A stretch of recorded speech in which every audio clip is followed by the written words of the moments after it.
let's dive into a story about a talented singer you might already know. Money Long, whose real name is Priscilla Renee Hamilton. She's 36 and from Gainesville, Florida. Before becoming a solo artist, Money Long made a name for herself writing hit songs for big stars. I first came across her music when she released Hours and Hours in late 2021. The song was a massive hit, reaching number 16 on the Billboard charts in 2022. While Money Long is known for her smooth voice, her songwriting skills have made an even bigger impact in the industry. She's written for some of the biggest names in music. I'll share more about her impressive career in a bit, but first, let's talk about something she recently opened up about in a video on Instagram.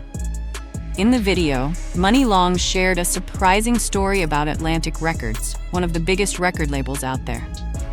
The label asked her to write a soulful song for a non-black artist, but Money Long wasn't on board with it and decided to turn the request down. This story has got a lot of people talking about the behind-the-scenes decisions that shape the music industry. What do you think? It's a bold move that shows Money Long is not afraid to stand her ground. Let's discuss more of her journey and the impact she's making, both as a singer and songwriter. Money Long wasn't shy about showing how uncomfortable she was with the situation. To make her point even clearer, she shared a funny yet bold post on Instagram. In the post, she used a soundbite of rapper Boo. She sang, "Hell no, I'm not doing that," and lip-synced to it in a video. It was her way of joking around, but also calling out the strange request Atlantic Records made. By posting this, Money Long didn't just address the issue, she also shared her frustration in a playful but powerful way. In the caption, she gave more context, saying that when she said no, someone from Atlantic Records told her to reach into the Priscilla Renee vault and pull out an old song she had written in the past. In other words, they wanted her to dig up something from her old catalog instead of creating something new. Money Long made it clear she wasn't going to just give them any old song. She wasn't going to settle for something that didn't sit right with her. What do you think of her response? It's bold, it's honest, and it really shows how she's standing up for what she believes in. What's your take on her decision? Money Long didn't hold back when responding to Atlantic Records' request. She made it clear by saying, "Boy, do you know what a vault is? That's where you keep the valuables." She also jokingly added, "If you don't get somewhere and sit down," showing how frustrated she was. In fact, she even admitted that she wanted to cuss them out so badly. Even though this story was a big deal, it didn't get as much attention as Money Long thought it deserved. So, she decided to address it directly with her fans. The video did get some attention online, and most people praised her for standing up for herself. But there were a few who questioned whether it was the best choice to share this publicly. That's when she released a follow-up video, where she shared even more about the music industry and some of the things she's experienced behind the scenes. Speaking of the industry, let's talk about the song Timber by Pitbull featuring Keisha. It's one of those tracks that you've probably heard everywhere. I'd be shocked if you haven't. The song dropped in October 2013 and became a massive hit, topping the charts for 3 weeks in 2014. To give you an idea of just how big it was, the music video has now racked up over 1.5 billion views. Incredible, right? Here's something a lot of people don't know. The iconic parts of Timber, the hook, the post-chorus, and the bridge, were actually written by Money Long. Those are the parts that made the song so unforgettable, and her songwriting was the key to its success. But here's the surprising part. Money Long didn't get paid a single cent up front for her work on the song. Usually, songwriters are paid up front when they collaborate in the studio, helping artists create their tracks. This payment is separate from the royalties they get if the song becomes a big hit. Yet, despite Timber being a massive success, Money Long says she never received that upfront payment. She also shared how the song came together. Money Long was in a studio session where she came up with the concept and wrote the lyrics. 2 industry professionals who were there loved what she created and wanted to send it to rapper Pitbull. Here's the wild part. Pitbull turned out to be Money Long's cousin. After that session, she left, and a couple of weeks later, she got a call that would change everything. The call. 2 weeks before the song gets ready to come out, they hit me up saying, hey, Ben, I'm not gonna say your last name, Ben, who used to work at Atlantic, calls me and says, hey, we need you to come cut some vocals. What does that mean? In my mind, you need my voice on the song. Cool. They still haven't said anything. So I go, and I'm hearing somebody else's vocals on my song. I'm like, what is this? I'm hearing this part. Ooh. When I wrote it, I said, whoa, where the woo came from? They're like, oh, well, you know, she couldn't sing it like you. So we had her change it to woo. And now we want you to go in and sing the woo underneath her, because your vocals are underneath her on the hook, on the whole song. And so if you don't sing the woo, it's gonna sound different. And we need to have the same feel. That's the problem that I have. You want it to feel a certain way, but you want it to look that way, but you want it to feel this way. Nah, player. I didn't get paid, among other things on the business side that just were not handled properly. Not to mention, later on, there's a copyright claim on the song. Said artist's mother was trying to get publishing on the song, and she didn't write it. Not one word. Yeah, song came out. The rest is history. The only reason why I was even in the studio, because my Karen bought me flowers and sent me on vacation, because that's the only way that he could get me to show up, because they always do stuff like this, specifically Atlanta. Here's the part that really blows my mind. Money Long's song Timber was actually handed over to Pitbull without her knowing about it. Pitbull, who works closely with Kesha, brought her in to perform the song. Kesha ended up singing the lyrics that Money Long had originally written.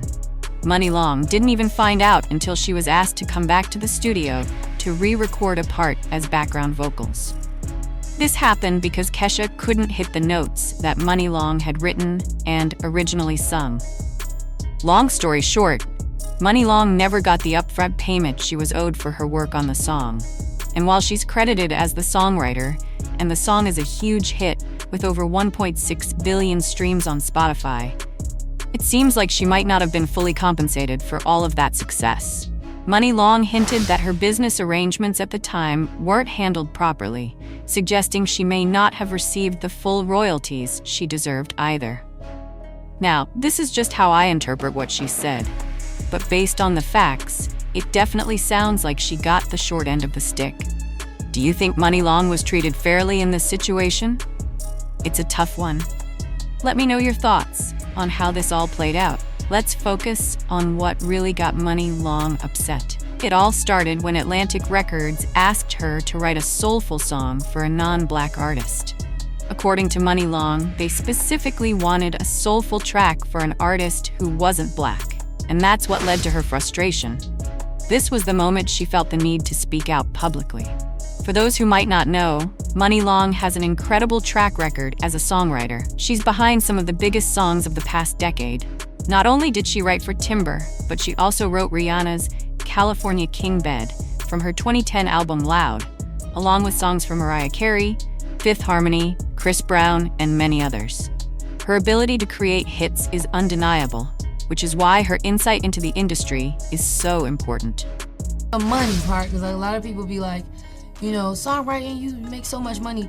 You gotta understand there is a pipeline. So I might write a song today and I won't see $1 for 2 years. Sheesh. So what job do you know that you work on spec like that for that long? Imagine going to work and you don't get your first check 2 years after your first day. That's crazy. You gotta have a certain level of cray-cray to get up and mental keep fortitude. Doing that. Honestly, like the stuff that I went through as a songwriter, and I'm on the high side of the spectrum where I'm getting cut. I have people who know my track record and I'm still getting murderized. Right. It's pretty shocking how many songwriters come up with huge hit songs, but end up seeing zero from the royalties.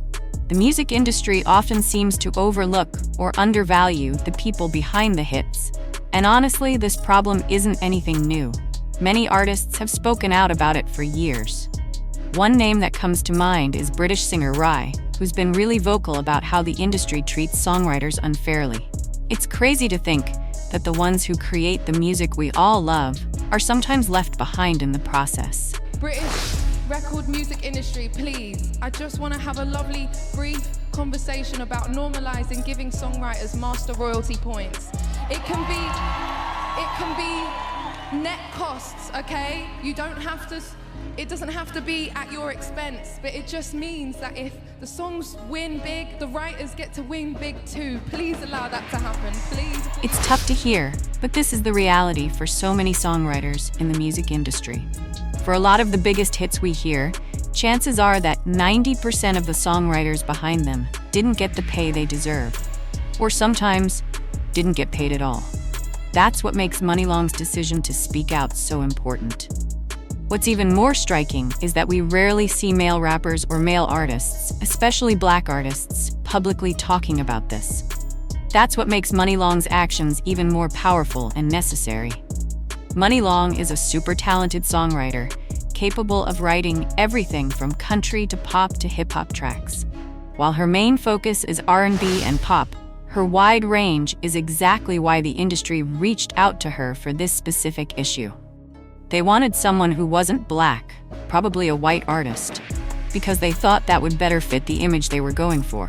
But Money Long stepped up and used her voice to bring this issue into the light. It's a conversation we need to keep having, because these songwriters are the backbone of the industry, and they deserve to be treated fairly.